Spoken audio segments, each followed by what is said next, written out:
The 1930s to 1950s were a glamorous time, filled with stunning actresses who lit up the silver screen with their talent and beauty.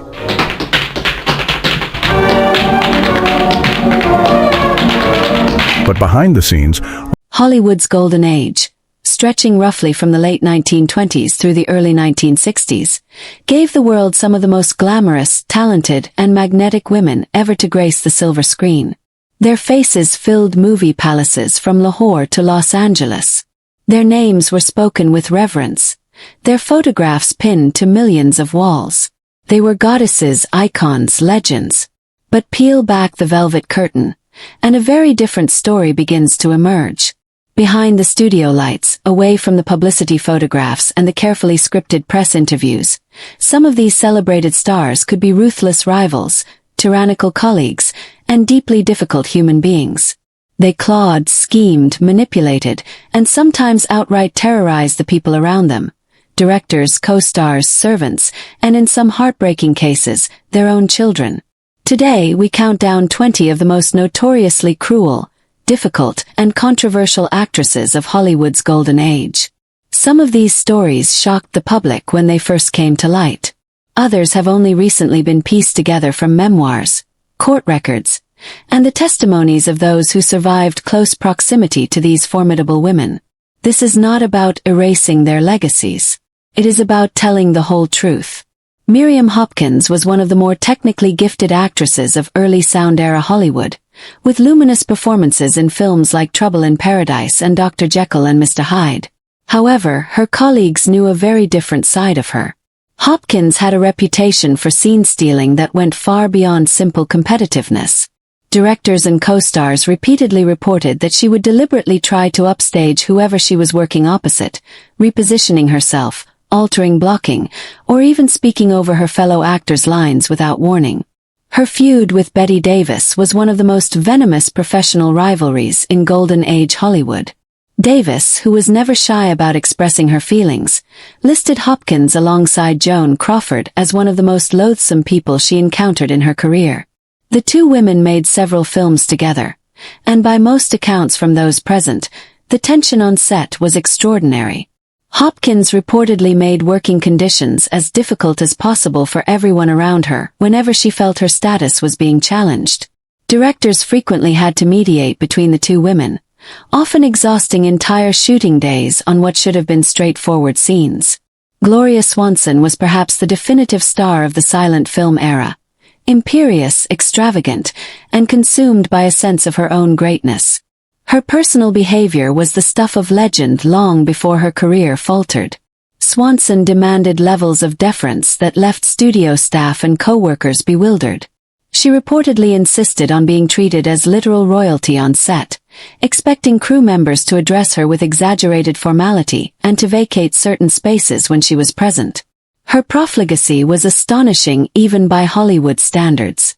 She spent money at a rate that shocked even the most indulgent studio executives. But it was her treatment of those she considered beneath her that earned her a reputation for cruelty. Servants and personal assistants were subjected to humiliating demands. When her star began to fade with the advent of talking pictures, she became increasingly brittle and difficult, and those closest to her often bore the brunt of her frustration and rage.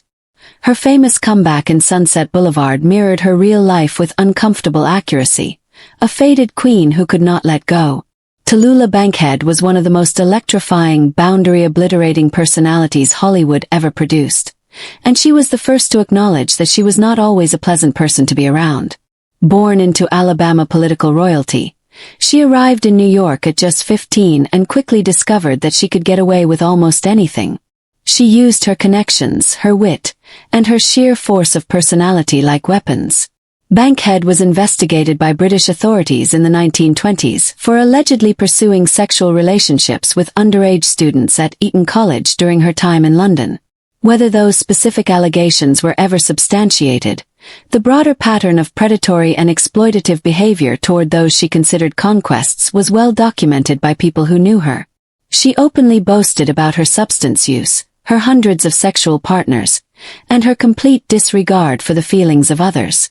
She ended up on the Hays Commission's notorious Doom Book, a list of individuals whose moral behavior was considered so scandalous that studios were encouraged to blacklist them.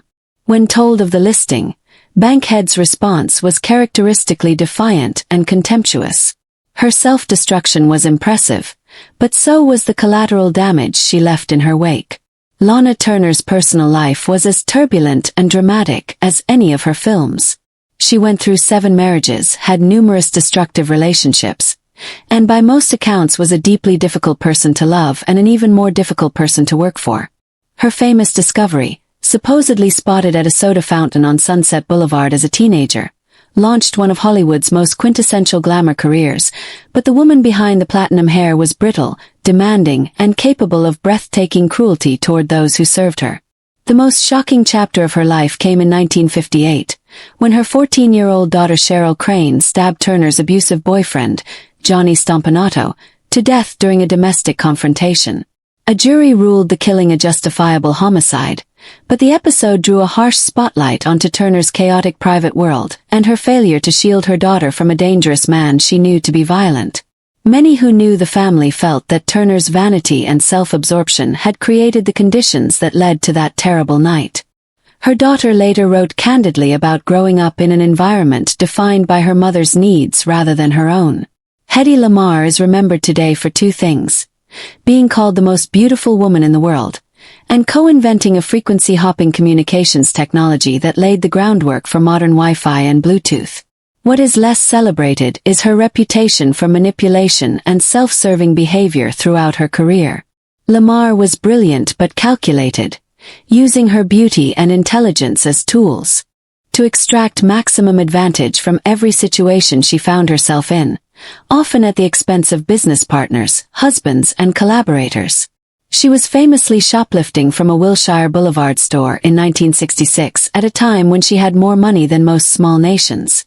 The incident seemed to confirm what many who had worked with her already suspected, that there was in Hedy Lamarr a compulsive quality that went beyond reason or need, a need to take that had nothing to do with want. She went through 6 marriages, several of which ended in bitter disputes over money and property. Her relationships with directors and studios were similarly fraught, marked by demands, renegotiations, and accusations that often ended in lawyers' offices. Norma Shearer earned the title First Lady of MGM, less through undisputed talent and more through the strategic advantage of marrying Irving Thalberg, the most powerful producer at the most powerful studio in Hollywood. Even Shearer's admirers have acknowledged that she was not the most naturally gifted actress on the MGM lot. Yet she consistently received the best roles, the most lavish productions, the finest directors, and the most flattering camera treatments, all engineered by her husband. Colleagues who competed for the same roles were simply outmaneuvered before they could even begin. Joan Crawford, who competed bitterly with Shearer throughout the 1930s, resented the unfairness of the arrangement openly and with some justification. Other contract players at MGM quietly fumed as Shearer took her pick of prestige projects while they were handed whatever was left.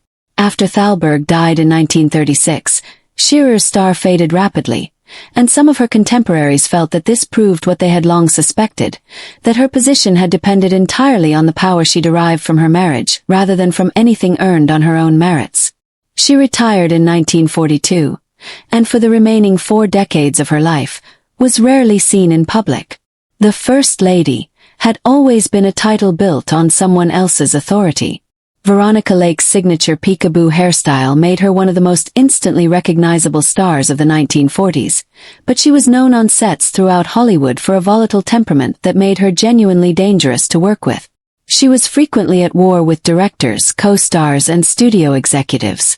Her behavior became so disruptive that Paramount Pictures, which had built her entire image from the ground up, eventually found working with her more trouble than it was worth. Her personal life was defined by instability, alcoholism, and a sharp tongue that she deployed without mercy. She went through 4 marriages and numerous professional meltdowns. By the early 1950s, her career was effectively over. Not because audiences stopped caring, but because the industry simply refused to tolerate her any longer. She died in 1973, largely forgotten, having spent years in relative poverty. Lake's story is one of the Golden Age's most cautionary tales about the distance between image and reality. Susan Hayward fought her way out of poverty in Brooklyn through sheer determination and ferocity, and she brought that same ferocity to every professional encounter throughout her career. She was never easy. Directors who tried to give her notes she disagreed with found themselves on the receiving end of a verbal assault that would have made a sailor blush. Fellow actresses who she perceived as competition were treated with open contempt.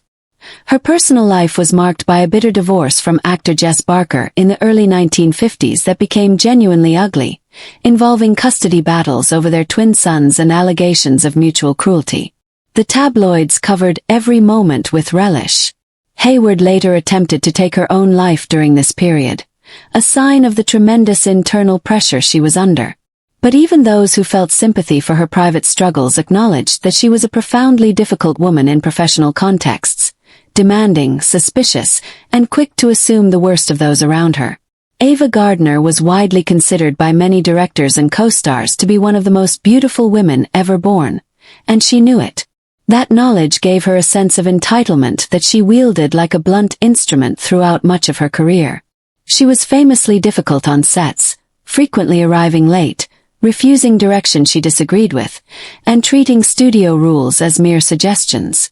Her private life was a succession of spectacular, often destructive relationships. She was married 3 times, to Mickey Rooney, Artie Shaw, and Frank Sinatra, and each marriage ended in chaos. Her relationship with Sinatra in particular was a war of mutual obsession and cruelty. By her own admission, she was not cut out for the conventions of marriage or domesticity, but the people who loved her bore an enormous emotional cost for that incompatibility. She could be charming, funny, and magnificently alive, and then turn without warning into someone cold, dismissive, and wounding. Those who cared for her most tended to suffer most. Marlene Dietrich constructed her persona with extraordinary care and guarded it with ferocity. She was brilliant at self-invention. The smoky voice, the androgynous glamour, the world-weary sophistication, and she would not allow anyone around her to threaten that construct. Directors who challenged her vision of herself found a stone wall. Co-stars who drew too much attention risked her considerable displeasure. Dietrich was famously obsessive about the technical aspects of her filming, lighting angles, camera positions, the weight of a lens. She was known to bring her own lighting equipment to productions when she felt the existing setup was unflattering.